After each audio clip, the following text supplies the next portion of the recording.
All right, sorry about that. Dropped something there by my shoe. Hi, everybody. Welcome into the Rant. I am Pugs Moran, and I do this every afternoon, sometimes noon, sometimes 2. Today, for the first time ever, we're doing the late show. It's a 4 p.m. show. It's a 4 p.m. show today because I had some things that I had to do. And, well, quite frankly, I did these things after I decided it would be a 4 p.m. show. So let's not use that as an excuse. The excuse is quite easily that I've been doing for the last 7 weeks a nightly Sean Diddy Combs trial recap called Diddy or Didn't He over on Radio Misfits. And today we got a verdict, and we're going to be doing sort of a larger version of that show. Tonight, it'll be a panel show. Myself, James Parker from WBAP, Head Crack, noted hip hop performer and national television star of what's that show he's on? You would think like one of my good friends, I would like know his national TV show, Dish Nation. That's what it is. Crack's just always cracked me. So we're gonna do a panel show where we're going to kind of break down the verdict today. Very complicated verdict. We are awaiting right now at the start of this show, the Rant, which is going to, we're going to talk about other things. But we are waiting right now for the bail hearing response for Sean Diddy Combs. Hold on. Let's do this. Let's check in with these folks, shall we? All right. Where am I at? Oh, there I am. All right, let's see what they're saying over here. This is Fox Local in New York. I've been watching it for the past hour. They've been covering outside the courtroom. Here's what we're waiting on. Judge to decide if Diddy is going to be released today. Of course, he was found not guilty of the 2 largest charges. Remember, Diddy's on trial for his life. The prosecutors are going for life in prison. Yeah, those charges were rightfully thrown out. If you have been listening to Diddy or Didn't He there on Radio Misfits, you'll know that very early on, I started going, does the prosecution even have a case? Or is this just about humiliating this guy in a public square? What is going on here? So the jury came back exactly the way that I had expected, which was he is not a global crime boss engaged in all kinds of conspiracies, racketeering, and most troubling sex trafficking. He's not. Okay. He's a rich guy who likes to party. And you know what? Chicks want to party with him because he's Diddy. All right. None of them had a gun to their head. None of them were forced. They all got up on Well, they all, 2 of the girls, Jane and Cassie, 2 of the girls who were suing him for assault and claiming to have been victims of this criminal enterprise that he was running. Again, this is the view of the prosecution.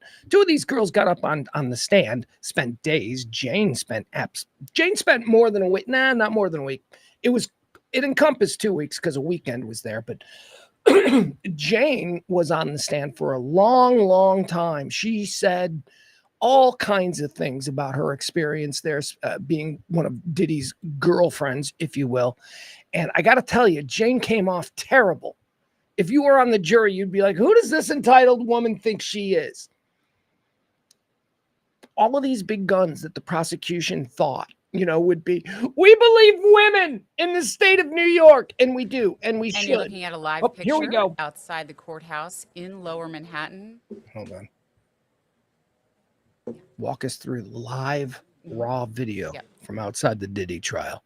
The judge is in there right now. Okay, so he was acquitted of the 2 scariest charges, which were the sex trafficking charges. But there were attached to the sex trafficking charges, these charges where he engaged in prostitution. And again, if you were listening to Diddy or Didn't He, every time one of these charges came up, I'd be like, well, he's guilty of that. There's no question he's guilty of that. But you see, these are Mann Act violations. These are not big federal laws that they do come with 10-year maximums. Okay. So if you are convicted, and he has been convicted today of Mann Act violations, if you are convicted of a Mann Act, it's a possible 10-year sentence, right? So now we got to think, wow, that could be 20 years for Diddy. No, No. The man, I guess technically he violated the Mann Act, but it isn't in the spirit of what the Mann Act was created to do. The Mann Act was created so that men couldn't take underage girls across state lines for sex. That's what it was created for. That is not what this is. This is just he hired a prostitute and flew him to Vegas for a sex party. All right, slap on the wrist. This is not the maximum. This is not a crime. It is a violation of the Mann Act, but it is not a crime that would land anybody in jail for more than a weekend. And this dude has been in prison for a year. All right, let's check in. Are they talking here? I'm no great Diddy defender. He seems like an asshole, if you ask me.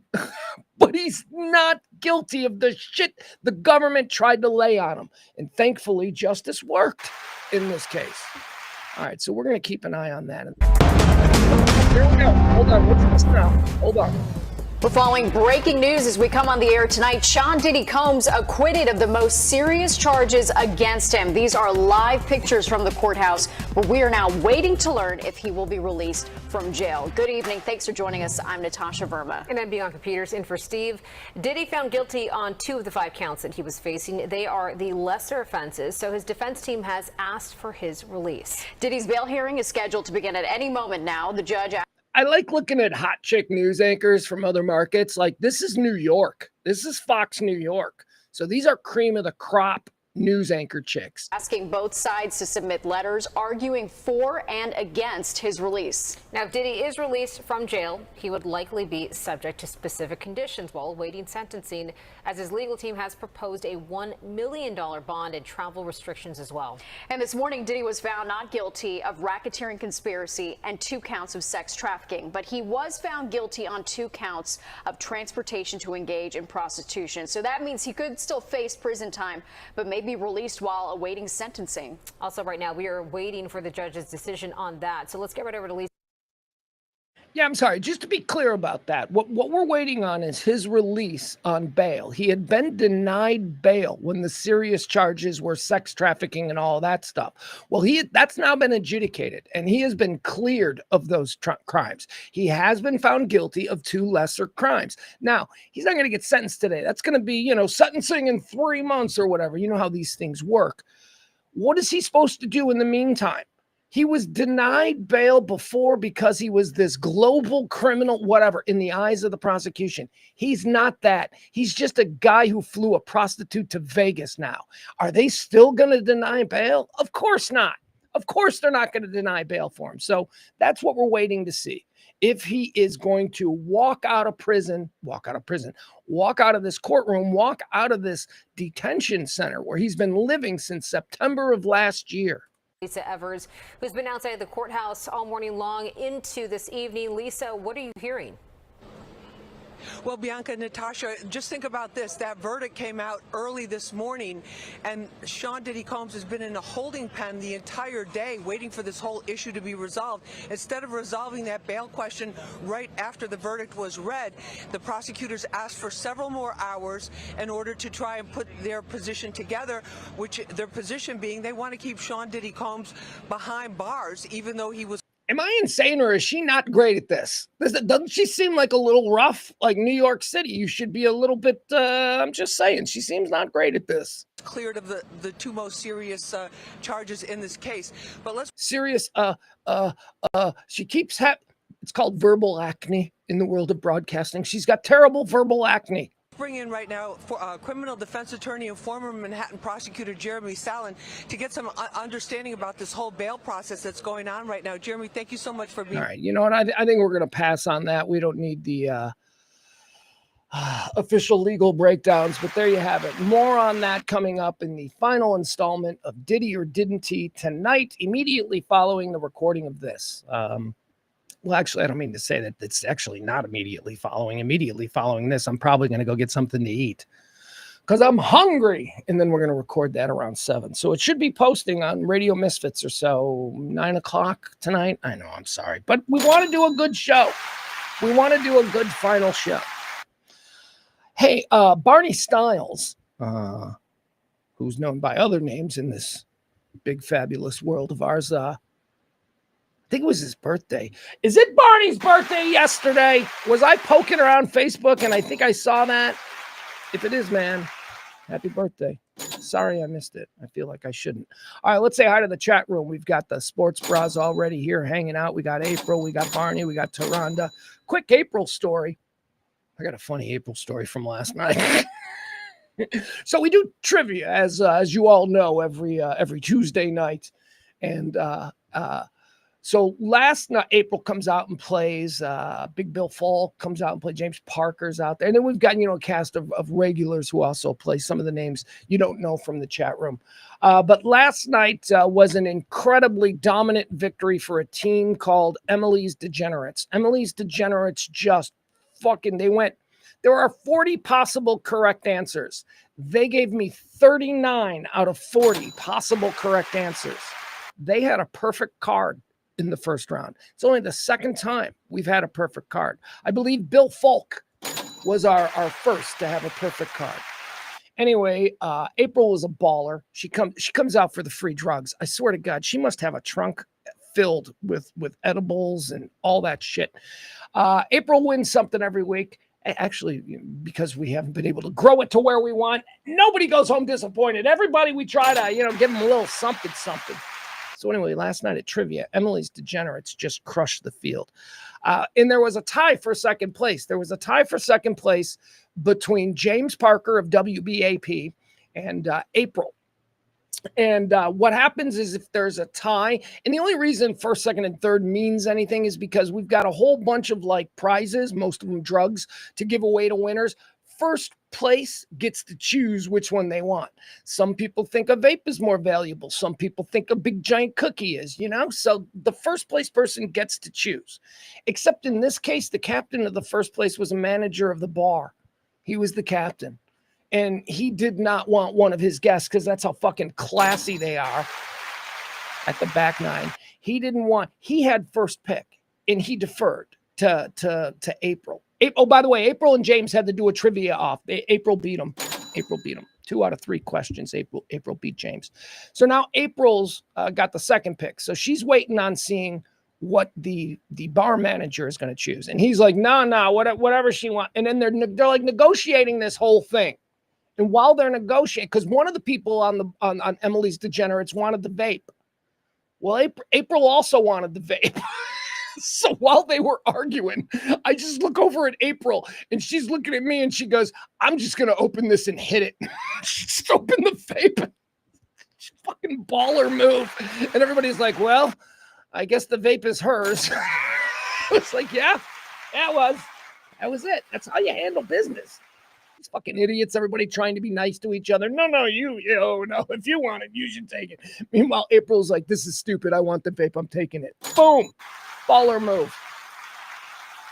Thank you for that. That was fun last night. Maybe if some other people came out to trivia, you could be involved in fun little moments like that. But no, nobody wants to hang around with your friendly neighborhood trivia host.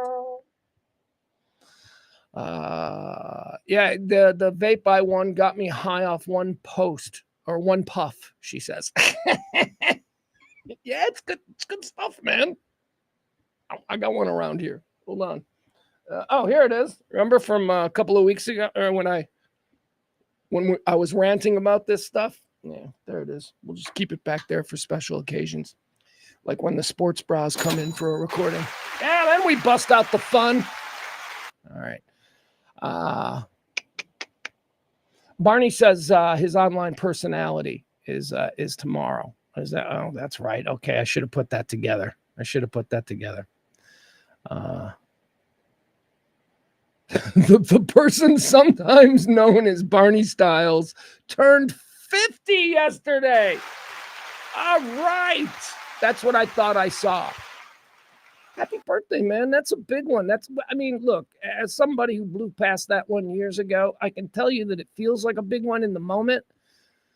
But nah, it's really not. You're just... Although at 50 is when I started having to use readers. At 50, I read a book called Severance by my friend Rick Kempfer. You should find this book if you people want to read the greatest book about the bullshit behind the scenes negotiating of a big time radio shock jock in the 90s. It's fiction. It's a novel, but it's called Severance, and it is fucking fantastic. Rick Kempfer wrote it. Severance. Seriously, you want a good book? Anyway, I read that book, and I remember I read it, and I remember my mom saw me reading it, and she goes, "You need to read that in the light. You're gonna ruin." Because I was still at a point, I guess, where I didn't need all that. I was in the kind of dark, shady dark, not dark, but and I'm reading it, and it's all fine. I finished that book, turned 50, and I can't read anything since. I don't know. So there you go. You got that in your future, Barney. You're gonna start shopping at the Dollar Tree and buying like 40 pairs of readers at a time, just so you can stash them everywhere in your house, anywhere. Glasses on my face. I got more glasses here. I got glass. Well, let's see if there are any glasses in the. Again, I can't pull this up. All right, never mind. All right. What else do we need to do here? Well, we need to get started with today's rant because got a couple of things I want to chew on. First of all, I do want to mention that we are still, look down there, we are still in the middle of a pledge week. So help us out if you can. Drop a little something. Every little bit keeps this kind of talk radio going on every day. I appreciate it. We've been doing it for 3 years. All right, hold on. What is April saying wow for?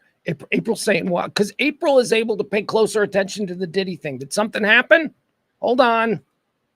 The judge has denied bail, so he will remain in custody. Oh my God! Oh my God! More to come on this, but the hearing and news that we were. Oh my God! Are you freaking kidding me? Hold on, we need to check in. Get the fuck. Let's see. Hold on. Here we go. Wait, why is this one so far behind? Why am I watching the wrong? Come back on camera for this, and let's bring in Lisa Ever. This is Let's watch that moment again. Here we go. All right. Sorry. They just had to break in. Pandemonium is breaking out. This is an outrage. Holy shit. The man has been in jail. On record for the year so far. Let's have a listen in on what it sounded like outside the courthouse when Sean Diddy Combs' mother emerged after the verdict was rendered.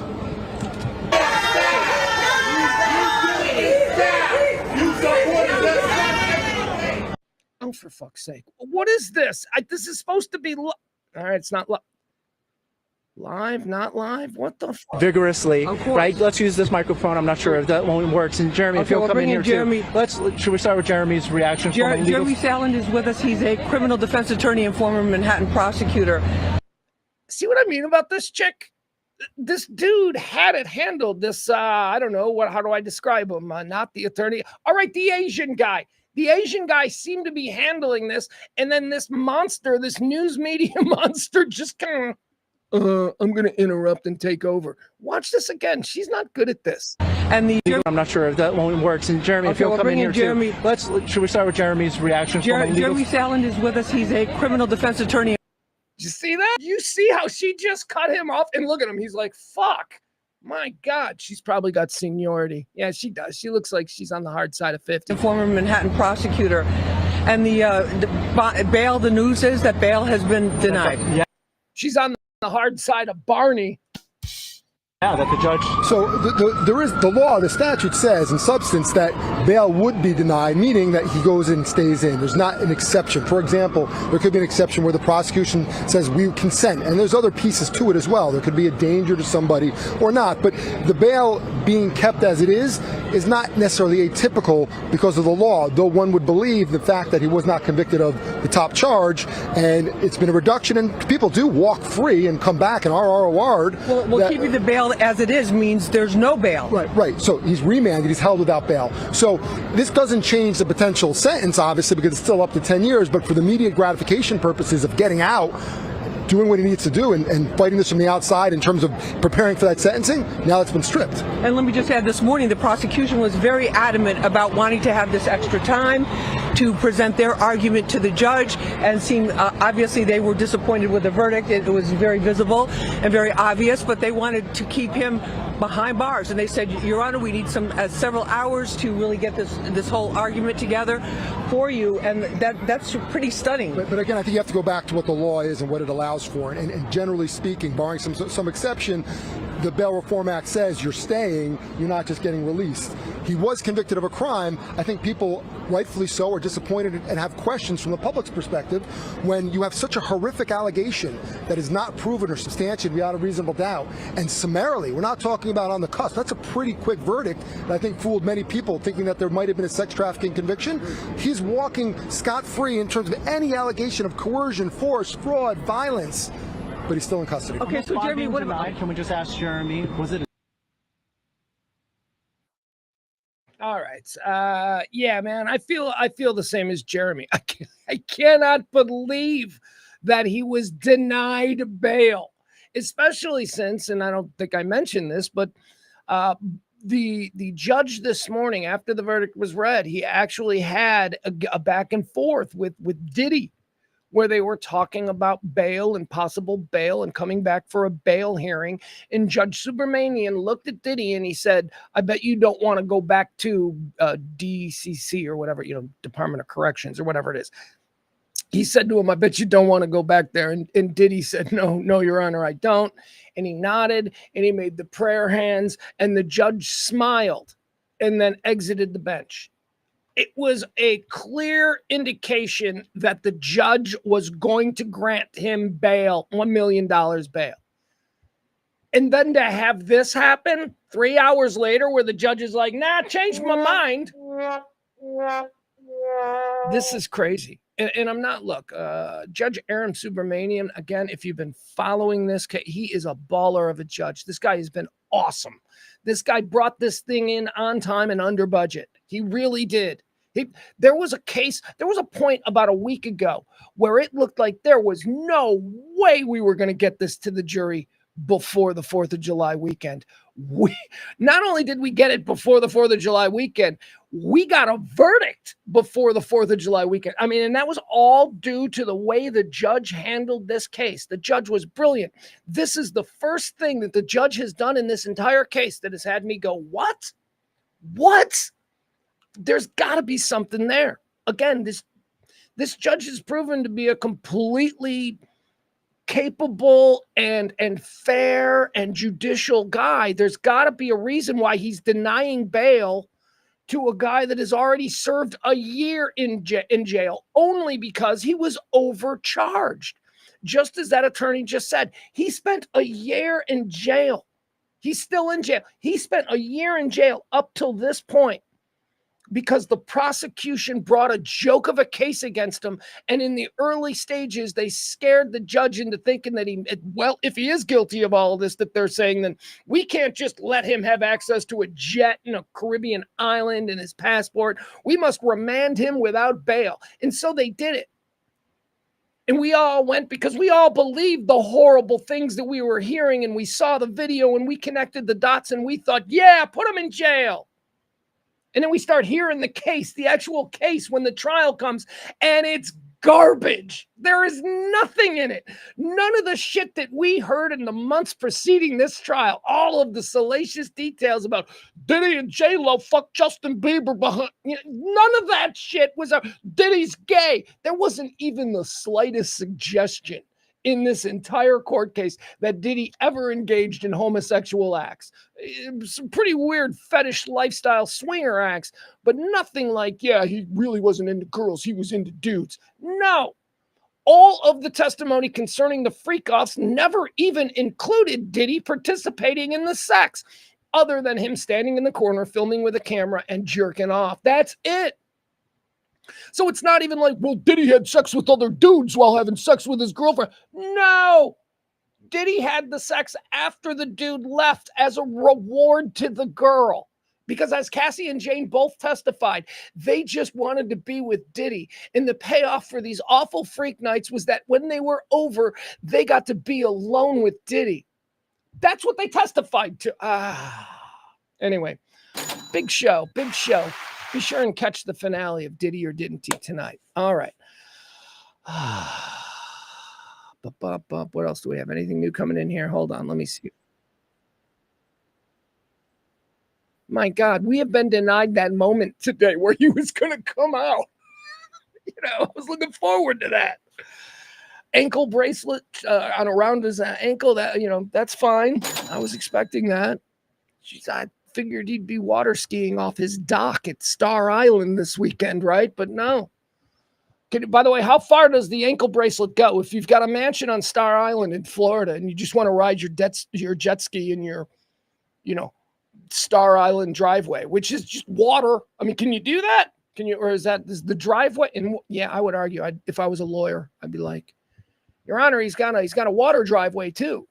He should be able to stay on his own property. And what does that look like? Okay, let's not get stupid. Let's start the show. Welcome in, folks. It is The Rant. I'm Pugs Moran. We do this every day round about this time. It is the second day of July, year of our Lord, 2025. Did you know? July 2nd. This is a big one, folks. Hold on. July 2nd is the 183rd day of the year. It's the 184th day in leap years, but we're not going to concern ourselves with that because we are not in a leap year. We are in a common year. Did you know that in common years, this day is the midpoint of the year? Yeah, it occurred at noon. At noon this afternoon, we were halfway through 2025. Pretty cool, huh? All right, there are 182 days left in the year. On this day, antecedently, we're going to go through some things that happened in history on this day, and we're going to riff a little bit on them. Oh no, wait a second. First, I am so sorry. Oh, I should have done this yesterday, but for some reason, I didn't get the report on this until yesterday. Thank you to everybody who has been tipping. Thank you to everybody who has been supporting the show. But my God, thank you to our executive producer, Cameron. Cameron sent a very nice tip a couple of days ago, and I didn't see it. I didn't see it until it showed up yesterday. So thank you so much to our executive producer, Cameron. Cameron relentlessly supports this show every month, and I can't tell you how much I appreciate him. So there you go. Keep a good thought for Cameron. And if you yourself would like to participate and maybe be the Cameron of tomorrow, who doesn't want to be the Cameron of the last day before America's birthday? You can drop a little something in the Venmo or the Cash App, and I thank you kindly. All right. Let's see. Antecedently on this day, right? That's what we're doing first. All right. Antecedently. All right. This day in history. It's a fancy way of saying this day in history. Here we go. Antecedently on this day in the year 1776, the Continental Congress adopts the Lee Resolution, severing ties with the Kingdom of Great Britain. Today's the actual day of our independence. Today's the day that they actually said, hey, how about this one? They read the draft to the and then on the 4th of July, they got everybody together and they signed it. But today is the day that they were like, here it is. Here's the statement. Antecedently on this day in the year 1839, 20 miles off the coast of Cuba, 53 kidnapped Africans led by Joseph Cinque mutiny and take over the slave ship. Can you name it? Can you name it? Can you name it? Amistad. That's right. We saw the movie. I mean, I didn't, but you might have. Amistad, about this very incident that occurred on this day in 1839. I didn't see Amistad. My long-standing, look, not seeing any more movies about slavery. I've seen enough. At this advanced age, I understand man's cruelty to man, and I do not need to have that reinforced by Hollywood's vision of what I should know. I have seen Roots as a child. That was groundbreaking to me. It was incredibly influential in the way I see race relations. And I'm good. I am good. I don't need Amistad. I don't need 12 Years a Slave. I did Django. That's different, though. Django's badass. I don't do Holocaust movies. I've never seen Amistad. I've never seen 12 Years a Slave. I've never seen Schindler's List. I don't do Holocaust movies. Why? Same reason. When I was a young man, I watched the James Wood, Meryl Streep, Fritz Weaver NBC miniseries Holocaust. It was a 5-night extravaganza about Hitler's cruelty and, once again, man's cruelty to man. I am full up on the Holocaust. I understand it. I'm not a denier. I'm all in. They did it. We shouldn't do it again. Now, I do not need to be, coerced into believing that through Hollywood's latest innovations in filmmaking. I don't need to see the Pixar Holocaust movie. But maybe new generations do. Like, see, what I'm saying is I'm not saying that if you're 16 years old, you shouldn't see 12 Years a Slave. I think that maybe you should, because I don't know that Alex Haley's Roots is being rebooted for your generation. But not me. I'm good. So I never saw Amistad. Too sad. I don't watch these sad things. I'm not going to pay like $30 to go to a movie and then be sad. That's not true. That is not true.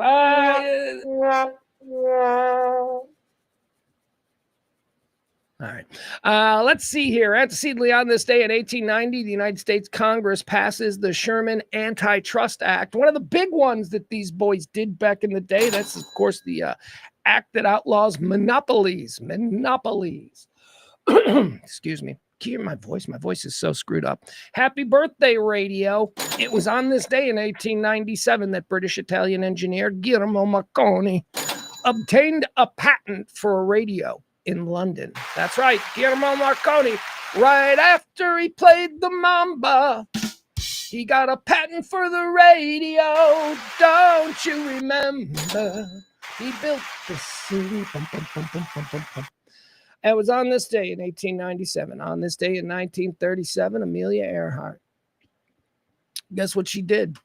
It's what she didn't do is come back. She went up in the sky. We don't know where she is. Remember, there's a couple of other moments throughout the year where I mention Amelia Earhart because she did more than just not show up when she was supposed to. She actually did some like aviation things. Again, not all that impressed by it. She was the first woman to fly across the Atlantic. Well, you know what? Right now, this very moment, there are probably about 1,000 airplanes flying across the Atlantic, and they're filled with women. So it's not that big of a deal. It was just that she was just first, okay? And, first. So what? All right, let's go. On this day, antecedently, we're going to move forward here with events in history. On this day in 1964, U.S. President Lyndon Baines Johnson signs the Civil Rights Act of 1964, meant to prohibit segregation in public places. All righty. Thank you, LBJ. I think that's a very good piece of paper that the American people did back before I was born. All right, let's go. Movies. Here we go. It's time for not movies, birthdays. What did I say? Movies. You think I was hitting the old weed pipe? Where'd I put it? I don't know. Anyway, birthdays. Let's do that. Here we go. Birthdays. These are people born on this day. We're going to decide whether we like them or not. Here we go. Born on this day in 1908, Thurgood Marshall. Yeah, fuck you. I'm going to say that name that way. I'm going to call him Thorogood. He's Thurgood Marshall, right? Apparently it's Thurgood Marshall. Doesn't sound right. Thorogood is how I've always called him. He was, of course, an American lawyer, civil rights activist, 32nd Solicitor General of these here United States, and former Associate Justice of these here United States Supreme Court. Thurgood Marshall, happy birthday. He dead. He been dead a long time. Born on this day in 1932, Dave Thomas. No, not the main cast member of Second City TV. We're talking about the guy, Wendy's dad. Wendy, Dave Thomas. He's the creator of Wendy's. He's a baller in more ways. If you've ever seen a doc on him or a little bio profile on Dave Thomas, he did a lot more than invent Wendy's. Wendy's is great, by the way. When Wendy's first came on the scene, for the first about 10 years of my life, all we had was Burger King and McDonald's. That was it. And then restaurant hamburgers. Ugh. Well, why don't we go to a nice restaurant and get a hamburger? What is this, the 1930s? There are fast food places that make hamburgers that are way better than the hamburger you're going to try and feed me from some stupid restaurant, but whatever. All right. So there were two. There were Burger Kings and there were McDonald's. Then Wendy's shows up. And what's the deal with Wendy's? Well, Wendy's isn't like Burger King and McDonald's because you see, Wendy's is hot and juicy. My God, did my first look at a Wendy's hamburger look amazing. It looked so much more burger than bun. Remember that? I think that was Wendy's. I'm not sure. Anyway, not only did he break into the American market with a third major hamburger franchise, but before that, he's the dude who blew up KFC for Colonel Sanders. Yeah, Colonel Sanders gets all the credit for being essentially the mascot, but Dave Thomas was like the chief innovations guy at KFC. And it was Dave Thomas, the future founder of Wendy's, who convinced Colonel Sanders to sell his chicken in buckets. That's right, buckets of chicken. Nobody else was doing it. That was Dave Thomas's idea. Of course, he didn't get the amount of money. He didn't get the credit from old Colonel Sanders for that the way he wanted. So he struck out on his own and, of course, created Wendy's. Born on this day, 1932, a great American, Dave Thomas. How about this one? Born on this day in 1937, another great American, Richard Petty. Oh, Richard Petty, the old snake gambler.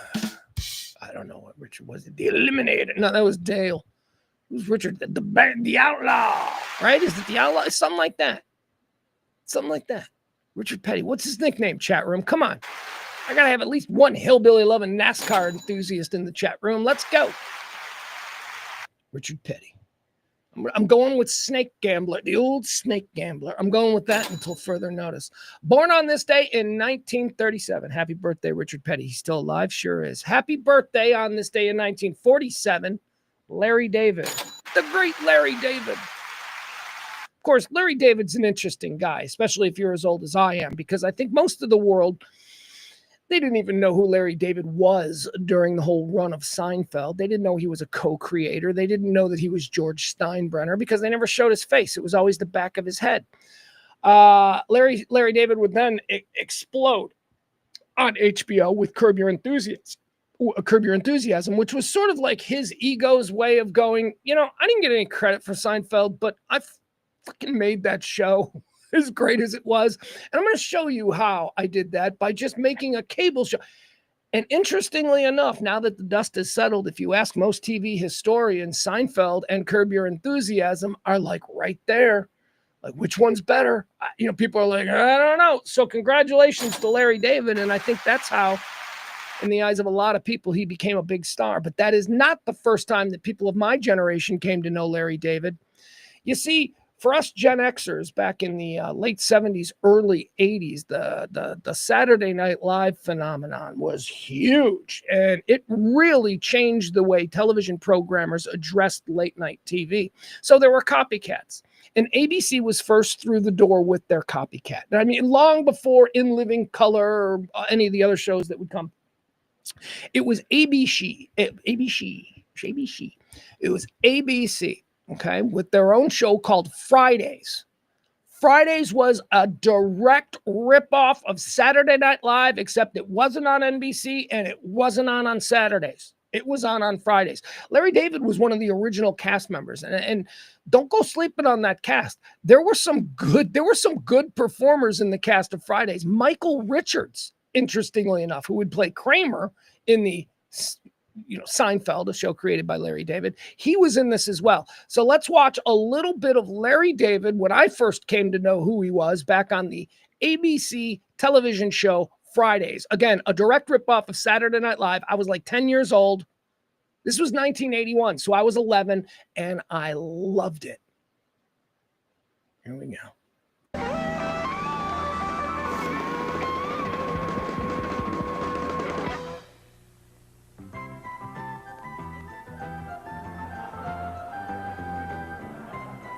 Good evening. I'm David Fisher, and welcome to Famous People Who Have Jewish Names but aren't Jewish. Right, the premise for the guests. Our guests tonight are Secretary of Defense Caspar Weinberger and Julius Erving, currently a professional basketball player with the Philadelphia 76ers of the NBA.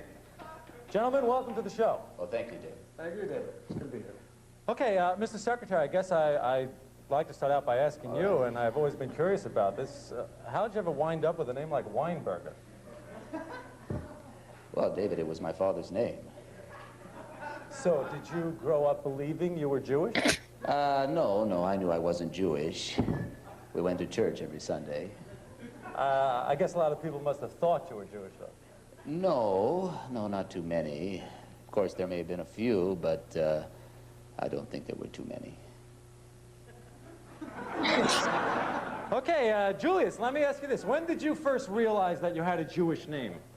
Oh, I guess it was about 2 weeks ago when someone from your staff asked me to be on your show. Would you like to be Jewish? Well, it really doesn't make any difference to me. Well, I did when I was a kid, so that I can get off, from school because of their holidays. Yeah. Jews have a lot of holidays, don't they? Well, they got all those New Year's and that big matzah day. What's it called? Tisha B'Av or something? All right. With all due respect, that is kind of brutal. So, whatever it was, I just thought it was interesting to see Larry David and Michael Richards long before Seinfeld on Fridays. Happy birthday to Larry David. Larry David was born on this day in 1947. Happy birthday. Excuse me, clearing my throat. Happy birthday, born on this day in 1956, Jerry Hall. Jerry Hall, just a hot ass piece of Texas ass who married Mick Jagger, and then she became famous. Jerry Hall. Born on this day in 1957, Bret Hart. Bret Hart. Let me try this. I'm going to call my kid. See, I'm going to call my kid because Bret Hart is a wrestler, and you know me, I don't know a whole lot about wrestling, but I do know that Bret Hart was involved in one monumental wrestling story. I believe it's called the Montreal Screwjob. I don't know what it is, so let's have my 16-year-old wrestling enthusiast son try and explain Bret Hart and the Montreal Screwjob. Will he answer? That's the question.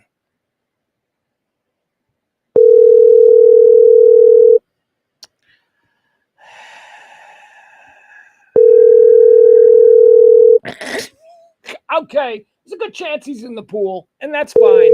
But no, you know what? Here's the thing. He's probably playing a video game, right? But he knows that, I was in the pool, gives him plausible deniability to not answer the phone with me. So that's what I'm going to hear. Anyway, he's not there. Bret Hart, wrestling icon, had his title stolen from him during his exit in an event famously known in WWE history as the Montreal Screwjob. Bret Hart, born on this day in 1957. Born on this day in look at this. Born on this day. Did you know this? I forgot this. I knew this. There was a time I knew this, but now I forgot it. Born on this day in 1964, Jose Canseco, Cuban-American baseball player. Jose Canseco, born on this day in 1964. Born on this day in 1964, Ozzie Canseco. That's right. Did you forget he was a twin? Did you forget there were two of them? Yeah, there were two. And there were also stories that, sometimes Jose Canseco would sign to do a card signing or something like that, but they'd send Ozzie.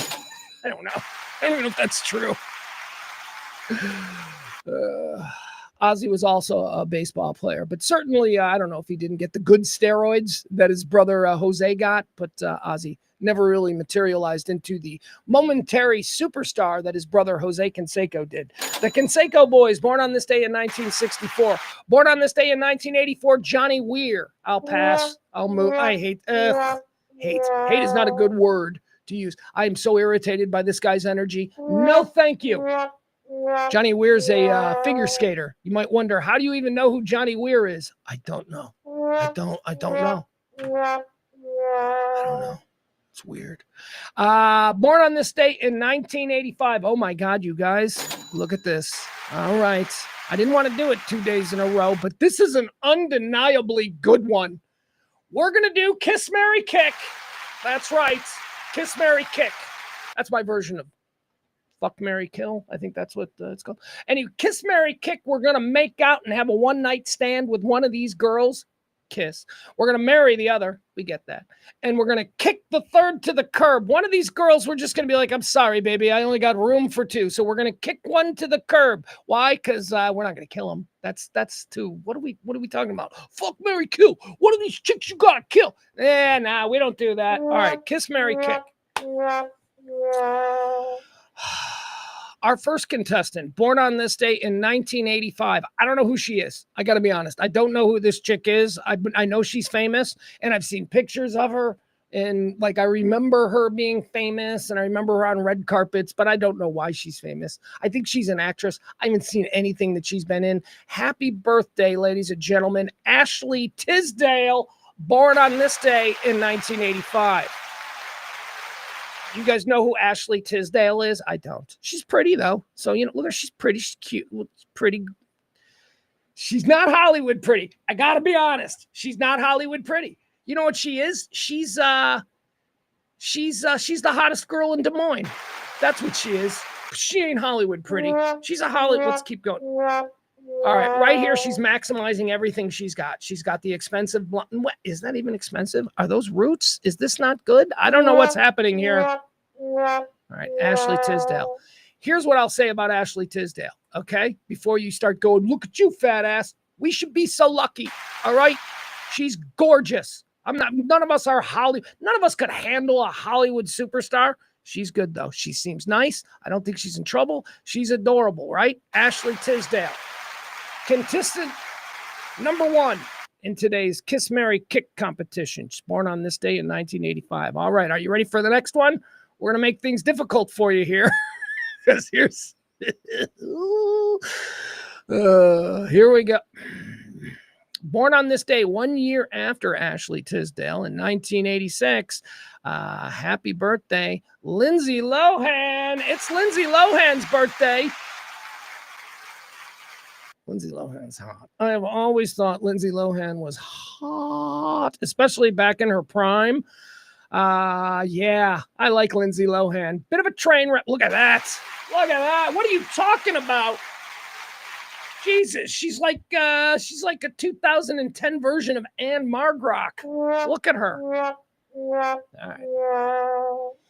All right, there you go. That's contestant number 2, born on this day in 1986. Contestant number 1, just so we don't forget, contestant number 1 was the beautiful Ashley Tisdale, who I don't know what she is. I don't know.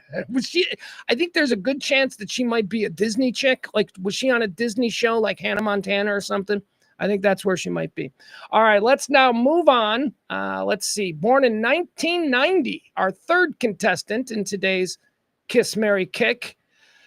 Are you ready? We've had Ashley Tisdale. We've had Lindsay Lohan. Ladies and gentlemen, happy birthday to Barbie herself. It's Margot Robbie's birthday. Margot Robbie. Kiss, Marry, Kick. All right, let's scroll to the... She's just, she's Jamie Priestley. No, that's Jason Priestley. Jamie Presley. Get it right. She's look at that. Yeah. You know what I'm saying? I mean, she's just like an angel that fell from heaven, man. I mean, it doesn't get much better than prime Margot Robbie. And let me point this out about Margot Robbie, too. She seems absolutely delightful. Doesn't she? Like, she seems too nice and friendly and caring and empathetic and thoughtful towards everybody around here. Far too much for a woman that looks like her. Usually, like, super sexy. What do we have on the left there? Look at this right here. I think we've discovered something. I think we've discovered the only unfuckable picture of Margot Robbie ever taken. She looks like your best friend's fat girlfriend on the beach in that picture. That is not, of course, the one on the right. That's now we're back to what we expect from Margot Robbie. All right, there we have it, folks. All right, your 3 choices for Kiss, Marry, Kick. Today's edition. We got Ashley Tisdale, born on this day in 1985. We've got Lindsay Lohan, born on this day in 1986, and we've got Margot Robbie, born on this day in 1990. All right, here we go. It's easy for me. This is so easy for me. I don't even know who you are, Ashley Tisdale. You're cute, but as I said, you're a Des Moines 10. You're a Hollywood 6.5. She's got to go. Ashley Tisdale is getting kicked to the curb. I'm going to marry Margot Robbie. She seems so nice. Well, you better believe I'm having a one-night stand with Lindsay Lohan. Oh, what a night is that going to be? How much fun do you think you will have? And just guardrails are off, okay? And again, because of this game, you get to be with this person in whatever you determine their prime to be. So I'm partying with 2010 Lindsay Lohan. Let's go. One night. And then I'm going home to Margot Robbie. All right, there you have it. That's today's Kiss, Marry, Kick. Thought that was a good one.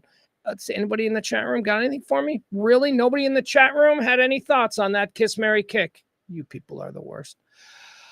All right. Let's see. What else do we have? More birthdays. No, we don't. That's it. That's it for birthdays. All right.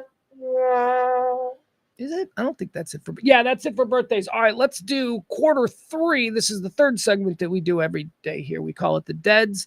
Let's go. People who died on this day. I'm going to tell you whether they went to heaven or hell. That's the only point of this segment. Dead on this day in 1566, Michel de Nostradamus.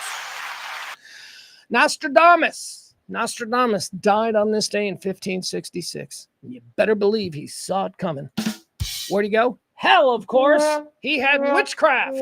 He was a scary son of a bitch, Nostradamus.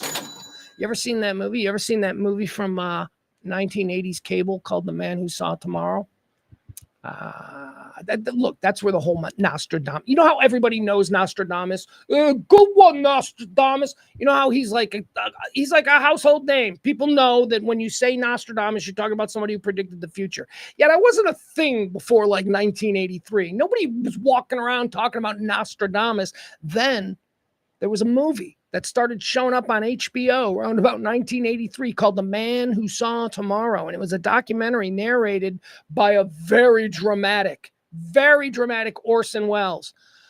I got to tell you, this was before VCRs even, but every time The Man Who Saw Tomorrow was on, I was there in front of the TV. I absolutely loved this movie.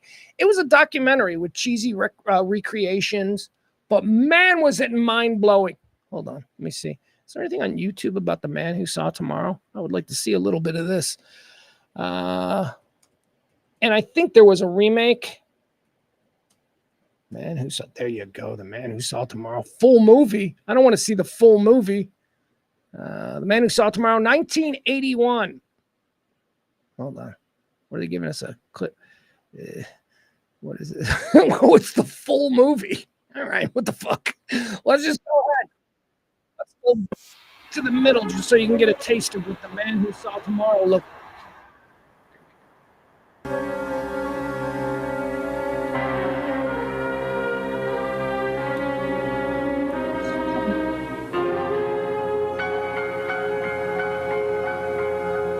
Look, Orson Welles being involved in this gave my little 10-year-old brain some credibility. I'm like, no, Grandpa says Orson Welles is important. This has got to be legit. So I bought this shit hook, line, and sinker.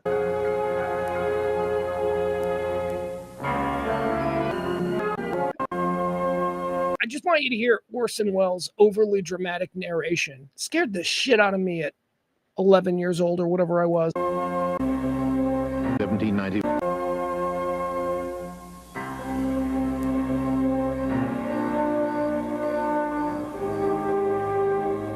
May 1791, the height of the French Revolution. 3 skeptics have set out to challenge a legend. The legend. Whoever shall drink from the skull of the man who is buried here will inherit his powers. The name of the dead man? Michel de Nostradamus. His powers? The ability to predict the events of the future. For 200 years, his grave has remained undisturbed because the legend also said that whoever disturbed his grave would die. Pay attention. Some fucking crazy shit's about to happen.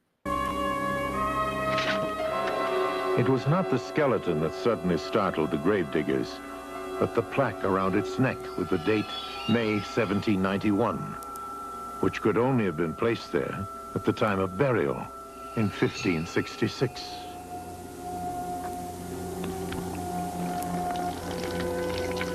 Nostradamus had predicted 200 years before the exact date when his body would be dug up.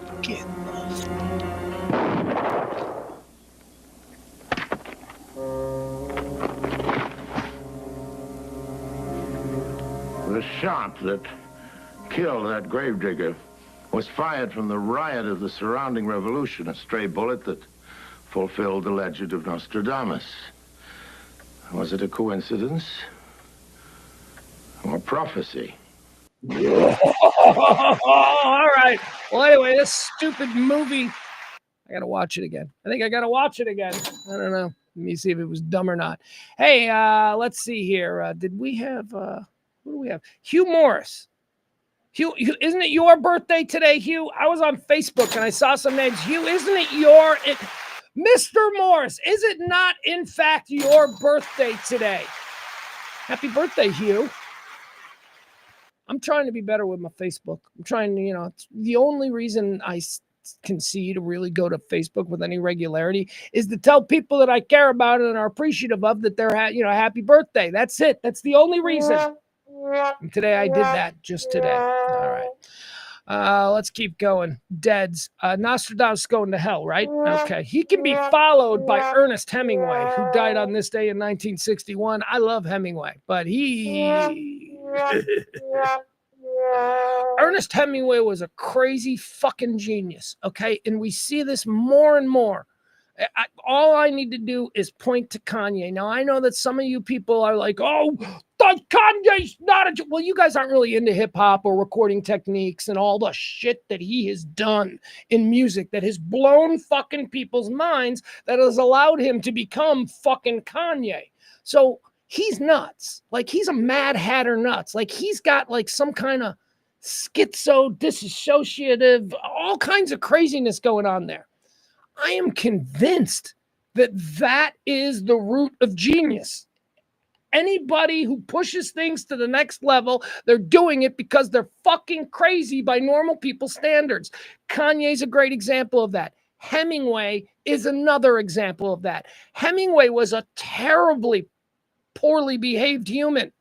He couldn't control himself. If there was Twitter and if there was canceling and all of that around the time of Hemingway, he'd have been gone quicker than Louis C.K. He was going to hell. Hemingway was an asshole who was a genius, whose writings, whose the way that this man can describe with 2 sentences, this man can build an entire world. That's how incredible Hemingway was. And he was fucking nuts. And he made a lot of people's lives miserable. So he went to hell. All right, here's another guy going to hell, dead on this day. Another incredibly famous and globally appreciated artiste. This one, another author, Vladimir Nabokov, dead on this day, 1977. Vladimir Nabokov, he's a Russian author. What do we hear in the West? Lolita. Okay, Lolita. And influencing a Police song, right? Isn't that? That's probably, like, if you're not into literature or Russian literature or anything, like, maybe you know of Nabokov from the Police song "Don't Stand So Close to Me." I think he gets name checked. What is it? It's just like that book from Nabokov. Don't stand so. Yeah, that's it. All right, Vladimir Nabokov. He went to great lengths in his book Lolita to try and justify pedophilia. He's going to hell. He's going to hell. The movie Lolita, if you have never seen it, one of the greatest films ever made, one of my all-time freaking favorite films, but in my opinion, I'm like double checking my opinion. I'm like, is this true? And then we're going to go second. In my opinion, Peter Sellers' second greatest performance. Shelley Winters, Sue Lyon, James, what's his name? James Mason. Yeah, James Mason. Holy shit. If you people have never seen Stanley Kubrick's interpretation of Vladimir Nabokov's Lolita, do yourself a favor, y'all. All right. He's going to hell, though, because, like I said, it's a very uncomfortable read, the book Lolita. He, as I say, goes to great lengths to try and justify his interest in pedophilia. Dead on this day in 1991. Now, this is a bookend to somebody that I talked about. Was it yesterday? And we talked about Karen Black. Remember I told you about Karen Black? Karen Black was like a D-list. I said, I don't know if she ever did anything other than stupid horror movies that appealed to 10-year-olds in 1979. But Karen Black haunted me as a child because of her role in the film Trilogy of Terror. And then every other thing I saw her in was also a horror film where she was like, being tortured or being the torturer. She was scary as fuck. And I told you about how she scarred me. Well, here we go. The next day, we've got another one from the exact same genre.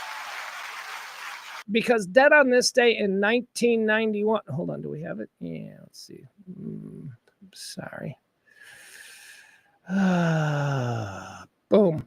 Yeah, because Dead on This Day in 1991, Lee Remick also scared the shit out of me. Although not to the extent of Karen Black. Why did Lee Remick? See, Karen Black, I said she's like a D-lister. Like I don't know that she was ever in like a movie that got nominated for an Oscar or anything like that. Lee Remick's different. Lee Remick is a legitimate Oscar nomination. She was nominated a couple of times. I don't know if she ever won. She is a legit actress from the 50s and 60s and 1970s. And in this scene, as you can see, she played Damien's mom in the original Omen, and she spent the entire movie just being freaked out by the realization that her son was the son of the devil. Look at her right here. I think this is where Damien's nanny hangs herself. You guys remember that scene? Ooh, it's one of the most fucked up scenes I've ever seen in a movie. Damien Thorne is celebrating like his 5th birthday, and they're wealthy, and they have this gigantic yard and this big old mansion with a full house staff. In the family's having the backyard birthday party. There's probably 100 guests. They got tables and tents, and it's a big affair, and it's wonderful. And all of a sudden, Damien hears his nanny calling to him from the window of the Thorne estate. Damien! And, it's his birthday, so he's down there, and he looks up, and he sees his nanny. He's like, well, Mommy, it's my nanny. And the mommy's like, oh, what's going on? And she's like, Damien! It's all for you. And then she steps out and hangs herself. And this is the reaction to that. Fucking freaked me out as a kid. One of the scariest goddamn things I ever saw. However, oh, look at this family photo. The Thorns. I'm sorry. This is, I always say that The Shining, but my big three horror films are The Shining. They're all classics. I don't like what the 80s did to horror films.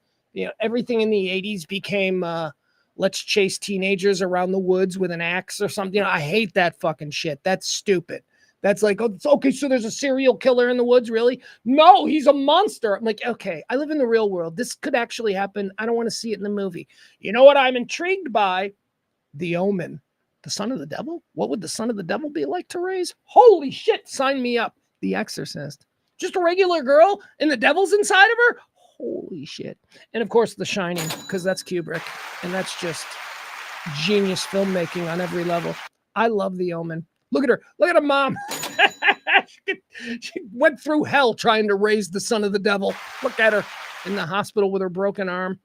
All right, Lee Remick. I'm putting her in heaven, unlike Karen Black, because I like Lee Remick. Happy birthday. All right, and finally today, I know a lot of deads, right? These are a lot of people who died on this day. Dead on this day in 1993, Fred Gwynn, going to heaven. What's the matter with you? We ain't putting Herman Munster in hell. Fred Gwynn was awesome. Fred Gwynn was great. Do you remember when he played the judge in My Cousin Vinny? Excuse me, two what? I said 2 Utes. I said 2 Utes, Your Honor. Two Utes. I see. 2 youths. 2 youths. God, he was funny. Oh, my God. Thank you. That was mine. Look at this bullshit. All right, hold on. Yeah, we're live on the stream. What's going on? Hey, I missed your, nothing. I just missed your call earlier. Oh, okay. Yeah, I was going to ask you what you could tell us about the Montreal screw job on Bret Hart's birthday. It's Bret Hart's birthday. Yeah, it's when Vince called for the bell for a submission when Bret didn't tap. All right, I appreciate it. Montreal screw job, great moments in WWE history here on the birthday of the Bret Hart's a legend though, right? Oh yeah, big guy. He's not one of my favorites. Oh, why not? I'm just, a little before my time. Okay, see, that's what I was trying to get you to, because he's not. But he's still cool. He's still cool. All right. Who are your favorites? Your favorite wrestlers. Give me your top 3. Top 3. Yeah. Okay. CM Punk Is number Undertaker. 1. Wait, Yeah. Is what order? CM Punk is number Yeah, 1? like 1 to 3. Yeah. Okay. All right. Yeah, I go Punk, and then Taker, and then probably Devon Dudley. Never even heard of Devon Dudley. Where's our guy Seth Rollins? I thought we liked him. I know, he's an asshole. Okay. All right. He screwed Punk at Mania. I don't care about that guy. All right. Thank you. I love you, kiddo. Oh, did everybody get in safe? Are you having fun? Yeah, we're having a good time. Okay. Have fun. Love you. Bye. Okay, love you too. All right. There he goes. That's my son. He's a big, well, I consider it one of the great failures of my cultural education of him, that he has somehow become just a huge wrestling fan. I was never a big wrestling fan the way he is, but here we are. Fred Gwynn's going to heaven. That's where we left off. Fred Gwynn. Sorry. Kevin Barber agrees with me on the Omen. Yeah, the Omen's so good. What's that? Hold on. Just got me a message. All right. I want to thank our executive producer today, Cam G. I didn't see that he had tipped the show over the weekend, and I missed it. And I want to say thank you so much, Cam. Cameron, today's executive producer. If you would like to be tomorrow's executive producer, you know how it works. Just drop the biggest tip of the day. It is pledge week, so please help out if you can. Beautiful. All right. Hi, Frankie. Look at my guy, Frankie. My guy, Frankie, saying hi. Ah, Frankie.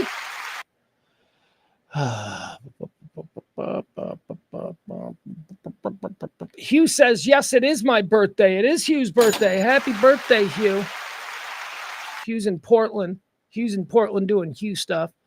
Hugh's a very interesting, well-traveled, and sophisticated gentleman. Turned me on to some really nice whiskey. I don't remember what it was. I'm trying to think of what it was. I don't know. Anyway, happy birthday there, Hugh. Let's see here. Let's get into a Diddy. So we already talked about Diddy. That's the first story that we're going to do today, the Diddy trial. I'm going to cover it with James Parker of WBAP and Headcrack from Dish Nation Network. No, Dish Network is a satellite. But Dish Nation! It's been on for 14 years. You'd think I'd... Anyway, we're going to do a big extended Diddy or Didn't He tonight, which will be available on Radio Misfits, radiomisfits.com, or wherever it is you get your podcast. Diddy or Didn't He is the show. So I'm going to really sort of blow my load there, but let's just recap what happened today. Actually, let's frame it with yesterday, okay? Because it's very interesting when you understand the context of what happened yesterday. So yesterday, during day 1 of deliberations, yesterday was day 2 of deliberations, the jury foreman came to the judge or sent a note to the judge saying, look, we have reached a decision on counts 2, 3, 4, 5, okay? 2, 3, 4, and 5, but we are hopelessly deadlocked on count 1. Count 1 was the racketeering charge. It's the RICO charge. It's the big one. It's the one that carries the life imprisonment kind of deal. So the judge yesterday was like, oh my God. And everybody was worried because, if they can't come to a decision, how does this affect the case? Will he still be convicted on 2, 3, 4, and 5? And we didn't know. We didn't even know if 2, 3, 4, and 5 were convictions or not guilties. So it was very confusing. And the jury foreman, when you send that note to the judge saying that we're hopelessly deadlocked, that they're looking for a mistrial. What are they looking to have happen here? So the judge did the only thing that the judge could do, because Judge Aram Subramanian has been a badass this entire course. He said to him, go home. All right, it's 5:00. Go home, get a good night's sleep. You're hopelessly deadlocked. Work harder. Come back in the morning and get this thing settled. All right, so they do that. They go home. They come back in at 9 a.m. and almost immediately they return with the judge a note that says the jury has made a verdict. They've come to a verdict. So think about that. They were hopelessly deadlocked. And then the judge was like, fuck you, go home, sleep on it, come back tomorrow. And they came back, wasted no time. They were no longer hopelessly deadlocked.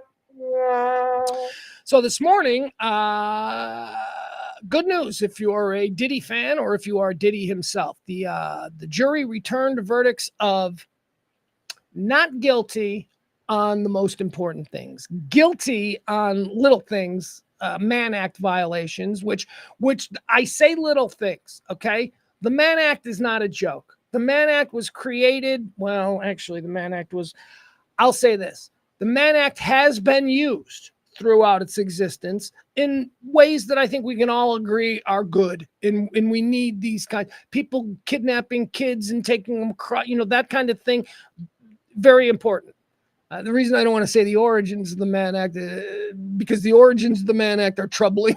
They're very racist. The Mann Act was created as a way for the federal government to punish black men from marrying white women and then moving to another state. So that's where the origins are. Very racist. It was honestly designed. Well, I think Jack Johnson was it Jack Johnson? Is that who it was? Former heavyweight champion of the world. He had a white wife. And as soon as she traveled with him to a fight that was out of New York State, he was arrested. He was arrested for this new Mann Act charge or whatever. So those are the origins. But it is an actual charge. And in the context of what Diddy has actually done, we are not talking about the apex scale of the Mann Act. We are talking about way down here. We're talking about a rich guy who flew a prostitute to Vegas to party. Happens all the time. So the thought was, because those were the only charges that he was found guilty of, the thought was that he would be released today on his own recognizance, awaiting sentencing, which could happen months from now. He has spent a year in prison. All right. Do these two, would seriously, I mean, would he be sentenced to a year for these Mann Act violations? The degree to which he violated him, would a judge looking at it give him the maximum of 10 years? No, of course not. Nobody thinks that. So the assumption was that since the overhanging scary charges were adjudicated and he was found not guilty, then maybe now, while he awaits sentencing, he would be given bail. I thought Judge Aram Subramanian denied bail. This story just keeps taking twists and turns, and denied him bail for what? Because he's a rich guy who flew a prostitute across the country. The man has spent a year in jail already. Let him go home. Let him go home. Let him have a nice meal. You just know that he would have a freak off, right? Because there's no way. There is no way that Diddy is not going to have a freak off immediately. And there's also no way that there isn't a line of women who, I want to party with you, daddy. There's no way that he ain't having a freak. He probably had a freak off planned for tonight. A defiant freak off. But no. For some fucked up reason that I just do not understand. And as soon as we sign off this rant, I'm going to have to dive into these stories and try and figure out why. Why did Judge Subramanian deny him bail after going through what he was? Anyway, all right, so that's where we are. That's the Diddy case again.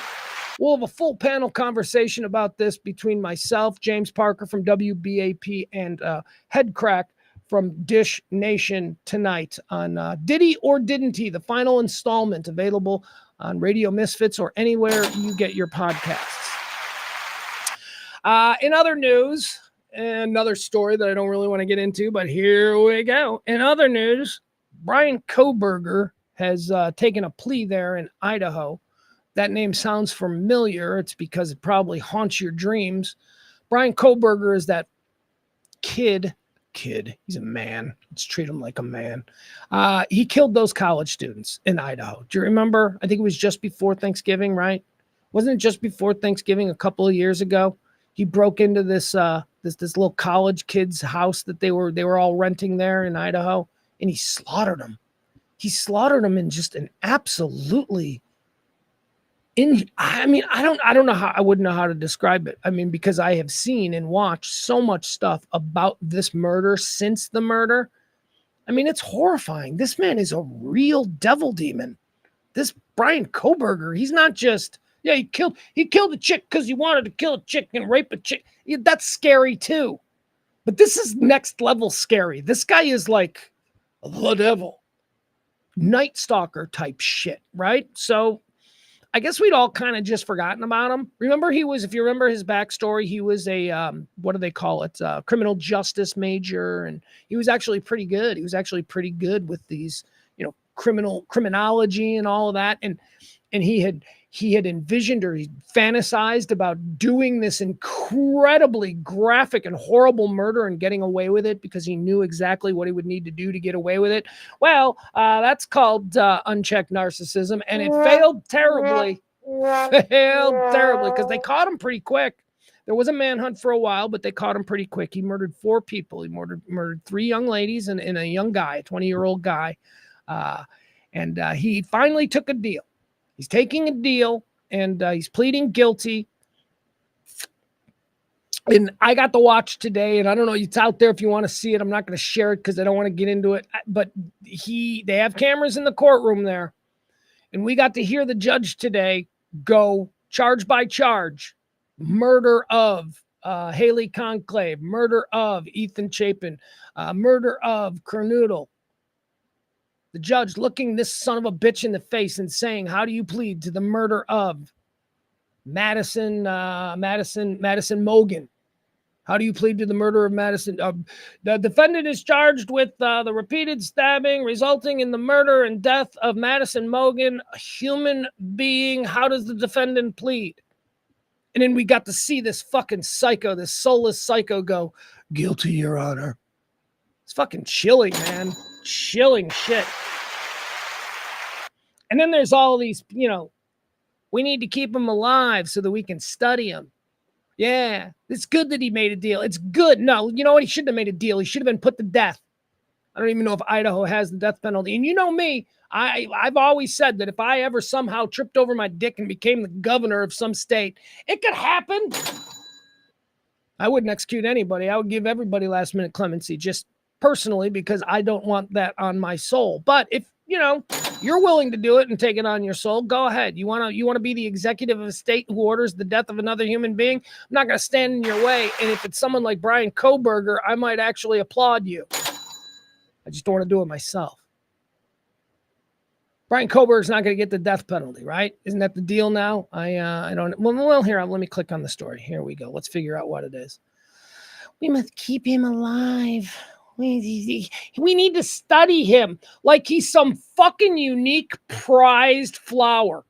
You're not, right? I get that back in the day when, 1970s, Son of Sam and all that stuff, where we weren't constantly bombarded with bad behavior from our fellow human beings. We now know in 2025 that what Brian Koberger did, slaughtering those college students, wasn't unique. It doesn't make him some special kind of monster. It just makes him another fucking monster that we need to put down.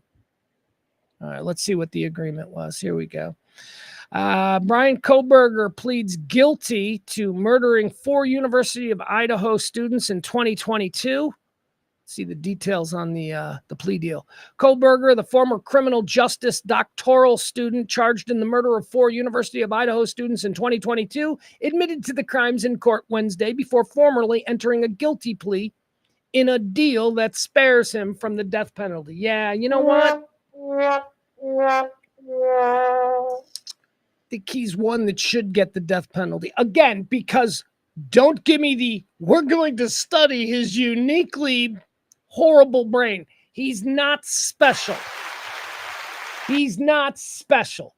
We're not studying. Look, you shoot up your school. We ain't fucking studying you anymore because you ain't special. You're just going to be thrown in the trash heap of failed humans. Brian Koberger. All right, there you go. So we got that out of the way. Now let's get into something kind of fun. Something that a lot of you people might be like, Pugs is flip-flopping. Pugs has changed his tune on something, right? You want to give that to me? Okay, stupid. Go ahead.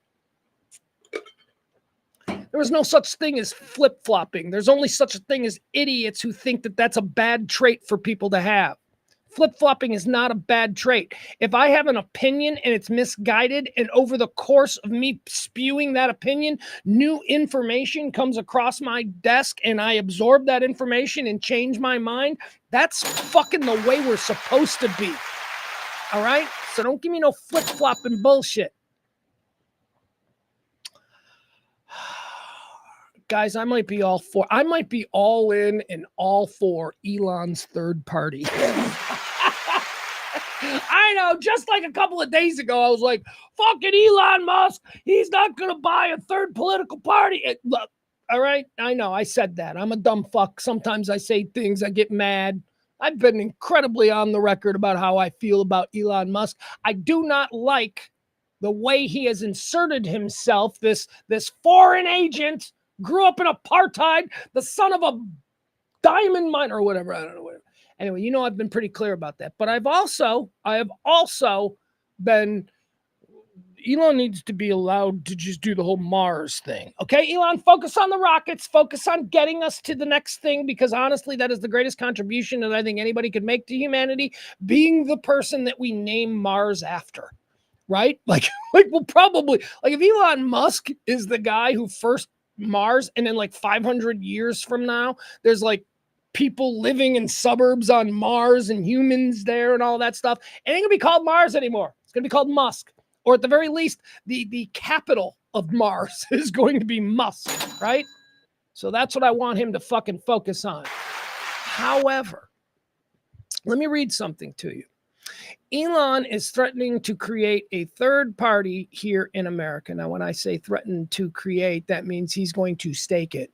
He's going to throw a lot of money into people who believe that there isn't an American party that represents their values. Now, what values are he talking? What people are he talking about? Let me show you this. Hold on. No, I don't want to do that. I don't have it. Oh, shit, I thought I have it. How is the Telegraph not? Telegraph UK. Thought I had a Telegraph. Hold on.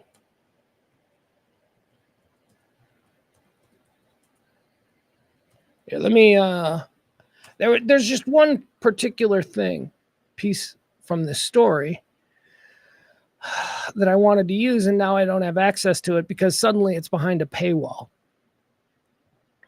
All right, here we go. We'll use the Politico story. Why not? Elon Musk just made his starkest political threat since the election. Here's what he says. After declaring he was stepping away from the political spotlight, Elon Musk got right back in it. He says, this is about the big, beautiful bill. Here's a quote now from Elon in the last 24 hours. He says, every member of Congress who campaigned on reducing government spending and then immediately voted for the biggest debt increase in history should hang their head in shame. And they will lose their primary next year if it is the last thing I do on earth, Musk wrote. A few hours later, he went further, declaring on X that if the insane spending bill passes, the America Party will be formed the next day. Musk says our country needs an alternative to the Democrat-Republican-led uniparity so that the people actually have a voice, he wrote. In a late-night post on social media, Trump hit back against Musk and threatened to direct the Department of Government Efficiency, DOGE, against the tech billionaire. Trump said, Elon may get more subsidies than any other human being in history, by far. And without subsidies, Elon would probably have to close up shop and head back home to South Africa. Look how dirty Trump plays. This is a guy who is just his buddy. He's like really dropping the dagger in there. All right. He continues to say, you might have to go back to South Africa. He continues to say, no more rocket launches, satellites, or electric car production, and our country would save a fortune. Perhaps he should have Doge take a good, hard look at his company. Big money to be saved, Trump wrote on Truth Social. So here's, I'm trying to find, where's the Elon Musk post? Elon Musk offered a poll on Twitter, and I want to read to you exactly how he said it, but I don't have it.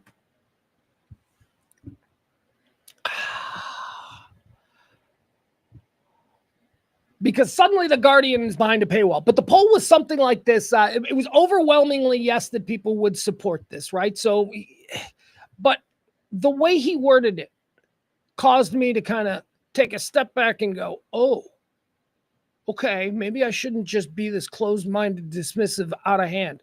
Elon Musk is using my exact same phraseology to talk about who we, the people, actually are. And he's saying that it's kind of the cornerstone of the idea behind his new America Party that he will fund. Elon Musk said in the tweet, you can find it, go on his Twitter page. It's somewhere out there. I don't have time to do it right now. But he said he wants to start a party for the 80% in the middle. He wants to start a party for the 80% of Americans who aren't the crazy 10 from the right and the crazy 10 from the left. Where the fuck have you heard that before? I've been saying 70 for 4 years now. I believe it's 15% on the right and 15% on the left, which leaves 70% of us here in the middle being able to do business and not get all fucking butthurt because the guy we're doing business with didn't vote the same way as me. You know what I mean? That's 80% normal people that he says exists. Again, I think that's a bit more optimistic than me. I think it's closer to 70, but okay. If that is the cornerstone of what he thinks could be a third party and he is willing to put money behind that, I'm all for that. I am all for that. Because you see, I think people will from 30,000 feet, I think people will look at that and they'll be like, oh, it's just a third political party completely funded by Elon Musk. Well, I mean, maybe after a few years, but in the beginning, you've got an opportunity to get real people with real ideas who will take his fucking money and then actually represent 80% of us there in the middle, the people who are not being represented anymore. I mean, this is, I read this Guardian piece or Telegraph piece, the British newspaper Telegraph piece last night, and I'm like, ooh, I should read from this today. And now it's behind a paywall. What do I get, like one peek at it? I didn't realize that. So anyway, I have changed my mind. If Elon Musk is truly interested in banking a new third party, I am in. And if I read anything more after the 4th of July weekend that he's truly about to start, you better believe that on Monday, this fucking daily stream is going to be called the America Party stream. I'm not going to let a whole Tea Party movement or some bullshit like that get by again. And again, I don't want to run for anything. I don't want to do that. I'm not going to be like your congressman from Frisco or whatever. I'm not going to do that. But I certainly would like to do a show where I can talk to people who are interested in kind of creating that kind of political party. As long as we can all agree to shut the fuck up about politics and just legislate, just rule, just, whatever you want to call it, legislate in the best interest of 80% of us, okay? Instead of just the 15 on the right and the 15 on the left. All right, there you go. I'm all for it. I'd love to see what this is. Now, if in the early stages, like we first start to see, like, okay, here's Elon's first candidate, and he's a fucking nut job who's got a closet full of MAGA hats, fuck that. All right, I'm talking about normal people. I'm talking about normal people who have never been to an Antifa rally and own zero MAGA clothing, okay? That's the normal people. Jesus Christ. Could you imagine in like 1995 going to a store, buying, and then proudly walking around with a fucking Clinton hat? No, we didn't do it because it would have been weird to be that fucking up the ass of some political guy. But not you folks. You folks have gone over the edge. Buttons. That's it. Around election time, wear your button. Around election time. That's fine. So there you go. All right. If Elon really is putting money behind a new movement, I will be interested in watching that very closely. You're still a weirdo, dude, but we'll see. Here's a sad story. So I got to tell you a funny little context around this sad story. I saw this story pop up in my news feed today, and I'm like, oh, I got to mention this. So I was at the Dollar Tree. I have a great love for the Dollar Tree. Yeah, I know. Their prices are going up again. Fucking shit. Anyway, I'm at the Dollar Tree, and I see they got cans of fruit. I love fruit. I've been on a fruit cocktail jam for the last couple of weeks. Now, when I say fruit cocktail, what I'm talking about, I'm not just opening up a can of fruit, pouring it in a bowl and eating it like a savage. No, I mean, I use a base because, my God, that high fructose corn syrup that they pack those fruit cans with, just delicious. So what I'll use is a base of some kind of canned fruit. I typically like to use peaches, although fruit cocktail itself is sometimes good, but I like to use big peaches, and then I chop up onions, or not onions, holy shit. I chop up a banana, I put that in there. I peel some little halo tangerines, those little, I peel them up, I put those in there. I chop some fresh strawberries up, I put those in there. Take a little handful of coconut and dust the top. Oh, it's very good. It's a very nice kind of healthy alternative to a fucking pint of ice cream. It's just fruit. It's just some fruit. So I've been doing that lately. So I'm at the Dollar Tree and I like to cruise down the food aisle. I typically don't buy food at the Dollar Tree. It's always weird. I bought jelly from the Dollar Tree once and I was like, oh, they got cherry jelly. Cherry jelly is rare. And I'm like, oh, I'm going to buy it. And I like cherry jelly. Smucker's makes a cherry jelly, but not all stores carry it. Like Kroger doesn't carry it. Tom Thumb does. Anyway, I see a cherry jelly there at the Dollar Tree. And I'm like, I'm going to get some of that. I buy the cherry jelly and I get it home and it just doesn't taste right. There's just something. I'm like, what is that? What is that weird aftertaste? I don't know what the fuck this is. And then I look at it and it's like a weird off-brand. Like it looks kind of similar to like Smucker's, but it ain't Smucker's. And it ain't a brand I've ever heard of. It's like Grandma Nancy's, original farm jellies, right? Something like that. Dollar Tree working hard to try and seem like a boutique brand, but really it's just fucking garbage. So I look at the back and it's made in Egypt. What the fuck? I'm eating cherry Egyptian. And then I look at the ingredients. There are no cherries in it. It's like prunes that are flavored. So anyway, that's why I don't buy food. I don't buy food at the Dollar Tree. You ever had Dollar Tree chips and you're like, oh man, a whole bag of chips for $1, I'm in. And then you eat one potato chip and you're like, this potato chip is off. There is just something. It ain't right. I don't know what it is. And I don't know if that slight bit of being off is going to kill me or what, but let's put the bag down. Yeah, I can't eat food from the Dollar Tree.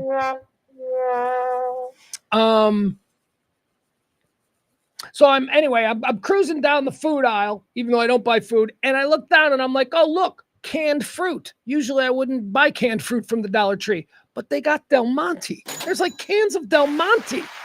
And I'm like, that's legit canned fruit. You got your Dole, you got your Del Monte. That's it. Those are like legitimate store-bought brands, at least I thought, because I was raised in the 70s where Del Monte was everywhere. Come to learn today, Del Monte is in bankruptcy, and that's probably why their products are showing up on the shelves at Dollar Trees. Yeah. So I bought up a whole bunch of Del Monte pears from the Dollar Tree. Here's the story. Del Monte, the beloved over 100-year-old grocery store staple, has 138 years. Del Monte files for bankruptcy after 138 years. How does this happen?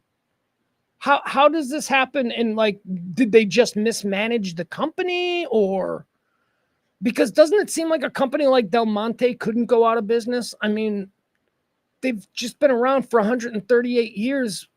I'm not going to buy a new brand of canned peaches. It's either Dole or Del Monte. Anyway, that's a bummer. That's a bummer, ain't it? Can you tell I'm hungry? Because I am. All right, let's keep going. What else do we have here? Jimmy Swaggart died. Jimmy Swaggart, I have sinned against him. Remember Jimmy Swaggart? He was a televangelist from back in the 80s, and he's a dirtbag, total dirtbag. Well, they all are. Those people all are. Anyone who tries to make money off of exploiting an individual's ignorance or faith is a piece of shit, and that's what most evangelists are.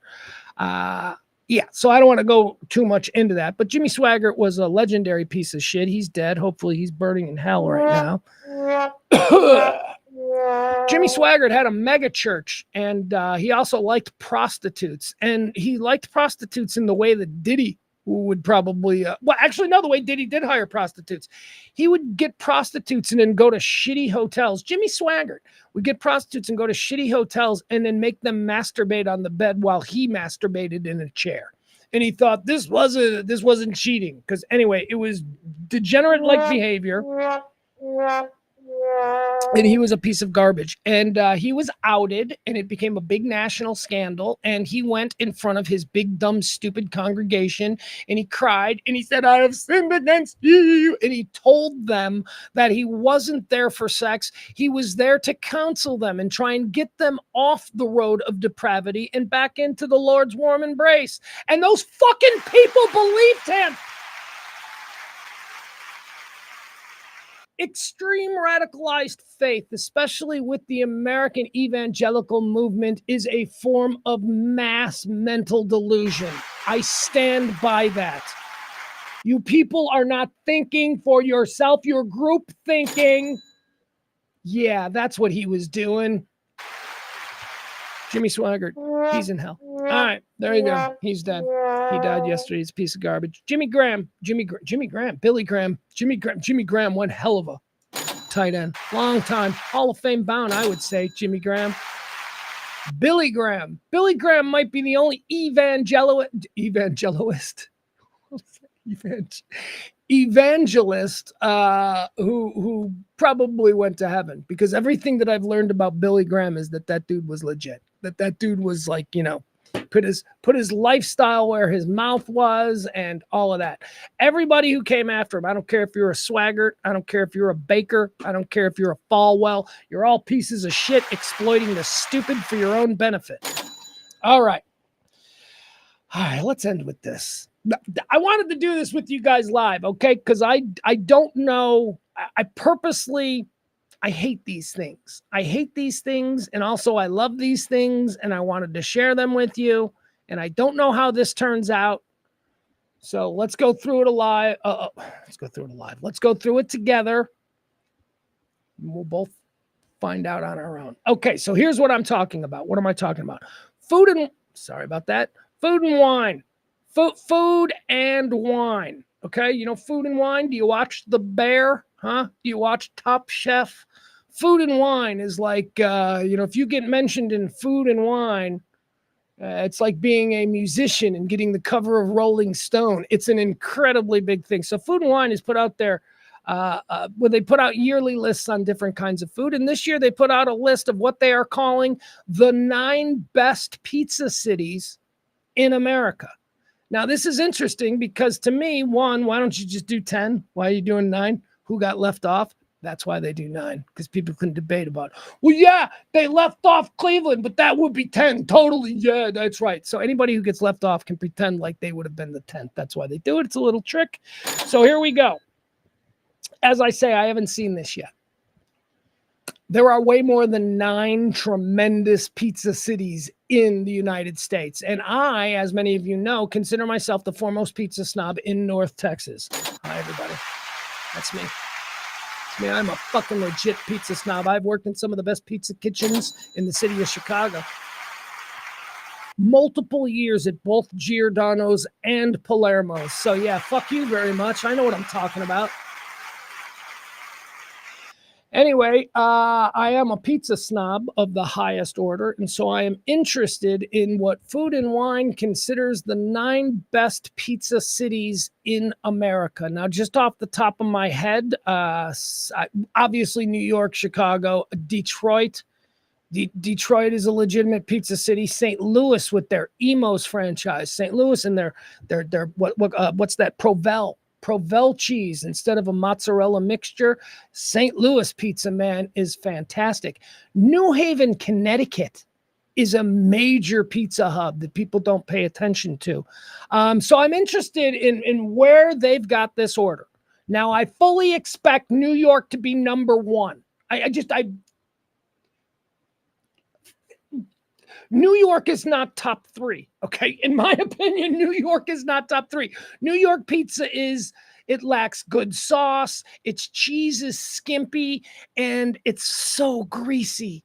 It is the greasiest, most disgusting form of pizza. New York style. I'm not a fan. I'm not a fan. Look, in a pinch, you're like, hey, you hungry? I'm like, yeah, I got a New York. I will eat it and it will be delicious because even bad pizza is terrific, right? It's like ice cream.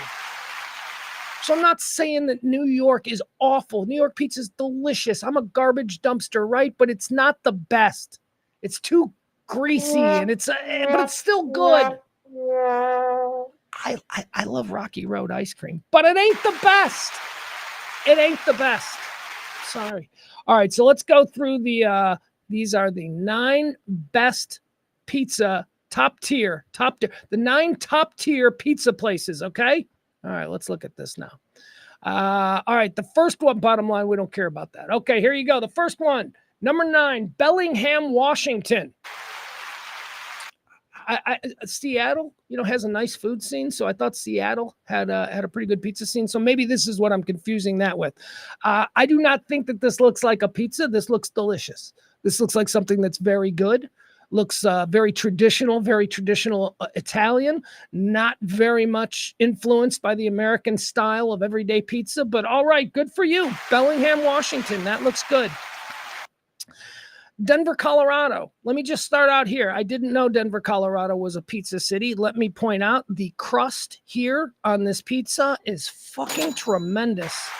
Look at the size of this crust. It's so thin. That's what I prefer. I prefer paper thin. That's the style of crust that I like. My favorite pizza is a paper thin Chicago style tavern pizza. So here you have a similar tavern style. Although what's going on with the corn? There seems to be corn sprinkled on top of this pizza, which is not a deal breaker for me. There is no ingredient that I don't think you can make work on top of a pizza. I include pineapple. You people, pineapple pizza's gay. No, it's not. It's actually quite good, especially when you use a barbecue sauce and chicken.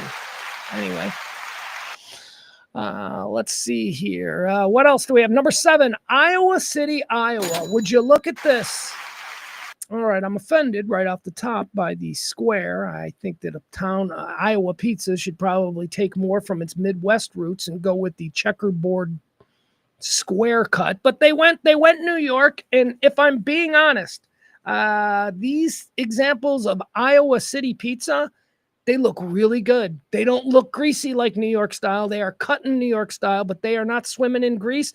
And this one right here, this is an Alfredo.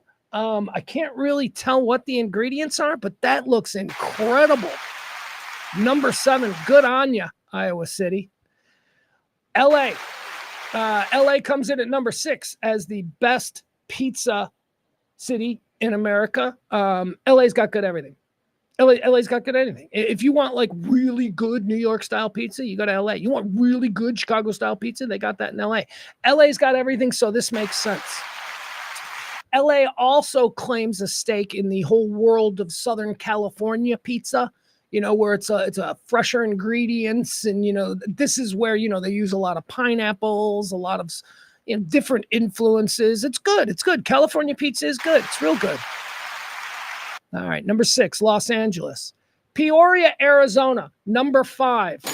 This makes a lot of sense. Do you know why Dallas has shitty pizza? I'm sorry to say this, but Dallas has shitty pizza. Dallas has shitty pizza because there wasn't a large influx of people who were pizza maestros moving there from elsewhere. There is no super large Italian community in Dallas. I mean, all I need to do is point to the Campese's as being considered the apex of Dallas Italian food. Please. It's terrible. Campese's pizza is no bueno. I mean, it's good for Dallas pizza, but no.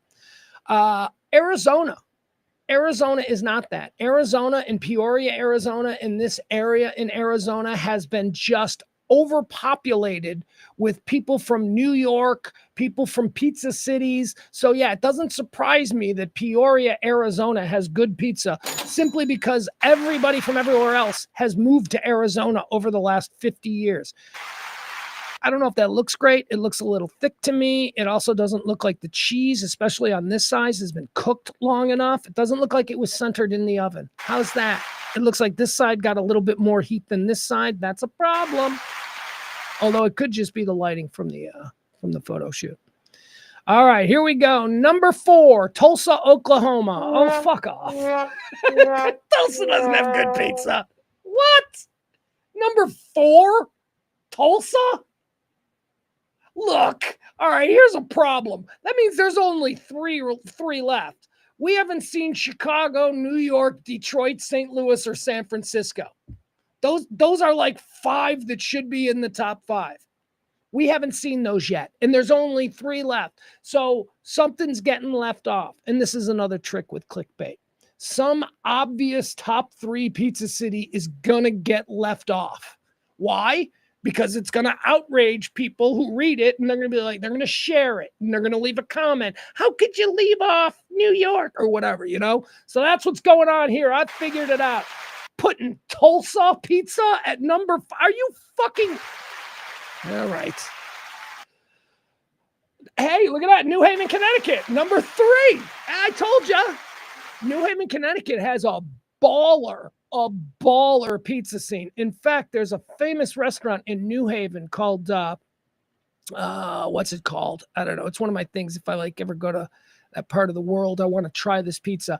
They say it's the best Chicago style stuffed pizza in the nation, and it's in New Haven, Connecticut. So I want to try it. Anyway, what does it say here? It says New Haven is known for thinner crusts on their pizza. Well, actually, no. I know them for their big giant stuffed. Also New Haven pizza. Here's another thing about New Haven pizza. It's oval. Have you ever seen oval pizza? Oval, you know, instead of like a perfect round, you get like a more oval, like an egg-shaped pizza. That's New Haven. That's New Haven pizza. That's how they do it. I'm glad to see they made the list because that's legitimate. Legitimate people know that New Haven, Connecticut has fucking top tier pizza for some weird reason, but it is a truth. I think Anthony Bourdain even went to New Haven, Connecticut to do their pizza scene. Good on New Haven. All right, 2-1. Detroit, San Francisco, Chicago, and New York are missing, right?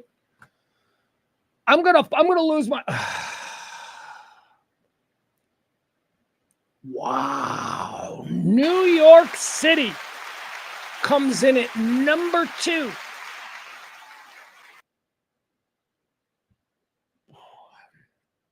Food and Wine, best pizza city in America. Now I'm mad.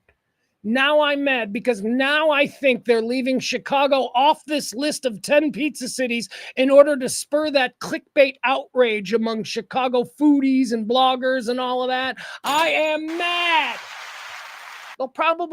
I think they'll probably put Detroit at number 1. Detroit has come so hard and so fast for the pizza crown over the last 20 years. It's not undeserved if Detroit is number 1. But it's got to be Chicago, right? I mean, come on, man. Come on. You're not going to do that to me. All right, here we go, folks. Drum roll. Food and Wine, number 1 pizza in America, number 1 pizza city in America. Oh, an ad? Really? Oh, shit. All right, here we go. Fuck yeah. All right, they got it right. They got it right. Good for them. Good for them. We'll get back to Chicago, my hometown, where I have slaved for decades in some of the finest pizza restaurants in the world. All right, we'll get back to Chicago. San Francisco, St. Louis, Detroit. Detroit didn't even make the list. Are you out of your mind? Good Lord. All right, what do they say about my hometown? You guys do realize that outside of radio, the only other job I've ever had was working in pizza restaurants, right? I don't know if I made that clear. It's the bartending in a pizza restaurant. I mean, that's true. All right, let's see here. Chicago, Illinois, what does it say about number 1? Known for their incredible deep dish pizzas, Chicago is home to dozens of famed pizzerias. The deep dish is so famous that people often have it shipped across the country to enjoy. When cut, these thick... Seriously, stop talking about fucking deep dish. That is not the pizza of Chicago. It is tourist pizza. It's good. I like it, but you can only have it like 2 or 3 times a year. Are you going to limit your pizza to 2 or 3 times a year? No. So we have tavern style. That's thin, checkerboard cut. Why are you not mentioning that? It says here, a few popular Chicago pizzerias that serve this decadent dish include Giordano's. Worked many years at Giordano's. I can make a Giordano's pizza with my eyes closed. A few of the popular Chicago pizzerias that serve this decadent dish include Giordano's, Lou Malnati's. Fuck you, Lou! Lou Malnati's is actually really good, but you can only be Team Giordano's or Team Lou Malnati's in Chicago. So fuck you, Lou! But it's good. It's still good. Still really good. My Pie.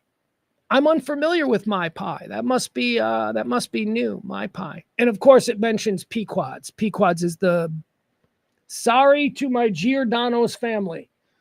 Pequod's is the best Chicago stuffed pizza ever. It's the best. So good. It's right there on the campus of DePaul University. It's a little hole in the wall dive bar. You walk in, there's a line out the door. Pequod's stuffed pizza. Every time somebody comes into Chicago over the last 10 years when I was living there, every time somebody would come into Chicago, you want to go to dinner? And I'm like, yeah, where you want to take me? I'm like, Pequod's. We're going to Pequod's. And then we're going to hit the bars in Wrigleyville. All right. There you have it. That's a good list. I was afraid that was going to be a shit list. I thought that maybe I was going to be upset. And I was not. Al says, Pugs, good to see you. Well, it's good to see you, Al, even though I'm not seeing you. I am just simply seeing your profile picture. That's all we got.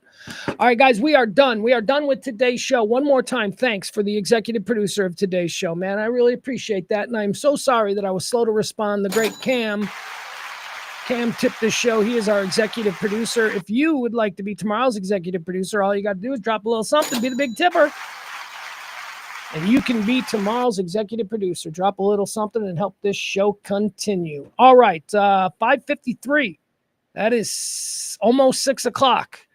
All right, I got to go. I got to get some food, and then I got to prepare for Diddy or Didn't He. All right, folks, I'll see you back here tomorrow. Oh. I got something new you can watch. So I watched this last night. It's the new Trainwreck. Have you seen the new, are you watching the Trainwreck series on Netflix? Are you familiar with what the Trainwreck series? The Trainwreck series on Netflix is every week, every Tuesday, I think, they debut a new 1-hour documentary on a subject, and it's under the heading of Trainwreck. Like 2 weeks ago, it was Trainwreck, Rob Ford. Remember Rob Ford, the crack-smoking mayor of Toronto from a bunch of years back? That was fascinating. That was a good one. That was followed up by Trainwreck, the poop cruise. Yeah, have you heard people talking about the poop cruise? That's fantastic. So last night's Trainwreck was Trainwreck, American Apparel. Do you guys know what American Apparel was? I mean, I remember it. It was a fashion brand. It wasn't something that I bought, but holy shit, was that place nuts. That place was insane. So check it out. There's something for you to watch tonight. Trainwreck on Netflix, Trainwreck, American Apparel. Or if you want to play catch up and you haven't seen Trainwreck, The Liver King, you should see that one too. That one's crazy. Especially since The Liver King is now, in this like war of words with Joe Rogan getting arrested down in Austin and all that stuff.